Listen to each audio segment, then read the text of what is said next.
Assalamualaikum warahmatullahi wabarakatuh. Perkenalkan, nama saya Fauzia Husniati Fahmi, BP 2010-212048 dari Prodi Agroteknologi Fakultas Pertanian Universitas Andalas. Kali ini saya akan melakukan praktikum mengenai hewan yang menguntungkan dan merugikan di bidang pertanian.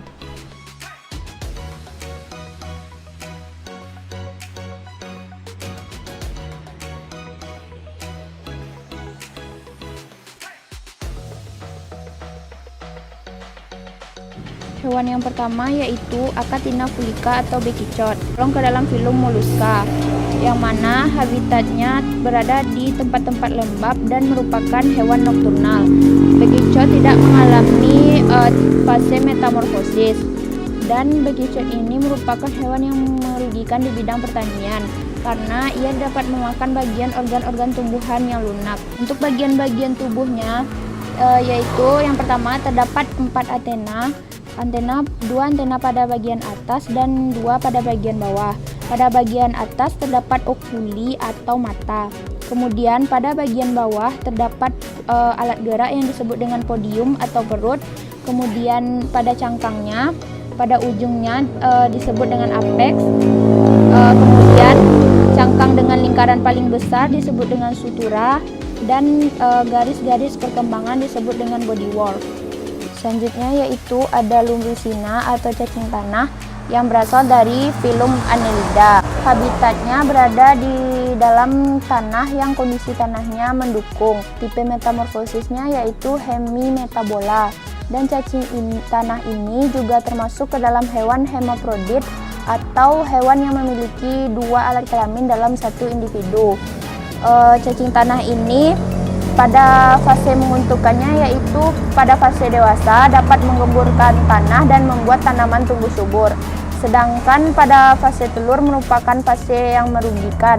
Bagian-bagian pada cacing tanah ini yang pertama yaitu pada bagian ujung depan terdapat anterior atau mulut. Kemudian pada bagian yang sedikit menonjol disebut dengan clitellum, yang mana merupakan tempat terdapatnya alat kelamin. Kemudian terdapat segmen-segmen pada setiap bagian tubuhnya, dan pada bagian ujung yang di belakang atau interior terdapat anus. Baiklah, hewan selanjutnya yaitu Leptocoryza oratorius atau walang sangit. Walang sangit ini tergolong ke dalam ordo Hemiptera, dan habitat walang sangit ini biasanya terdapat di rerumputan atau tanaman yang berada di sekitar tanaman padi. Tipe metamorfosisnya adalah Paurometabola. Walang sangit ini merupakan salah satu hewan yang merugikan di bidang pertanian karena dia menghisap cairan tanaman dari tangkai bunga dan juga cairan tubuh padi.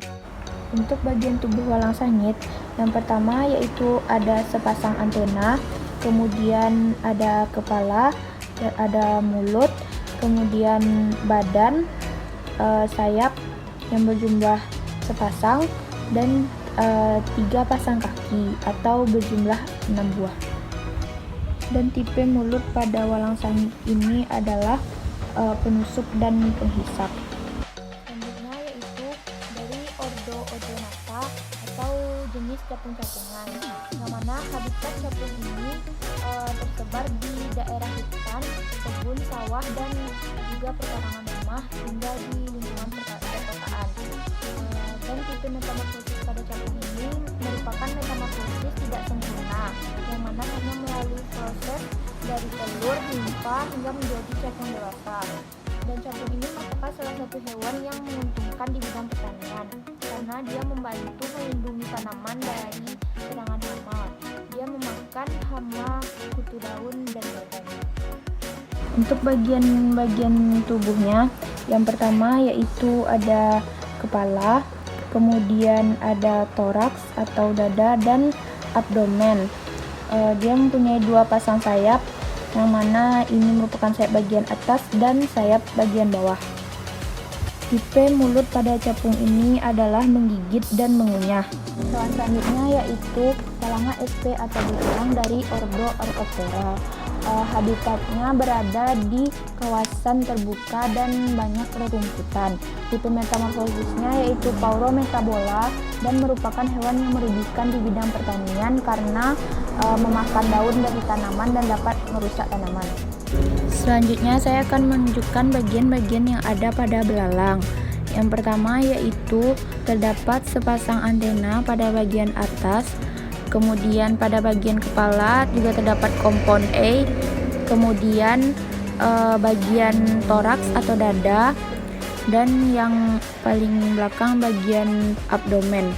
Tipe mulutnya adalah menggigit dan mengunyah. Selanjutnya yaitu Epilagma admirabilis dari ordo Coleoptera. Habitatnya yaitu ditemukan di wilayah-wilayah yang hidup tanaman dan menyediakan makanannya. Tipe metamorfosisnya adalah Holometabola dan merupakan hewan yang menguntungkan di bidang pertanian karena memakan hama dan kutu daun. Baiklah, selanjutnya saya akan menjelaskan bagian-bagian yang ada pada kumbang koksi.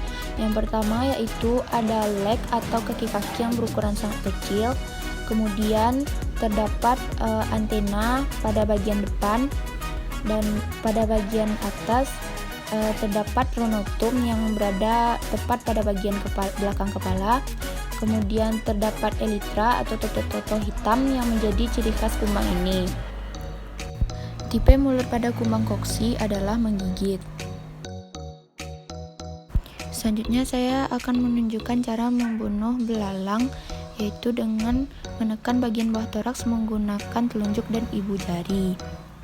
Kita tekan sampai berbunyi krek dan belalang telah mati.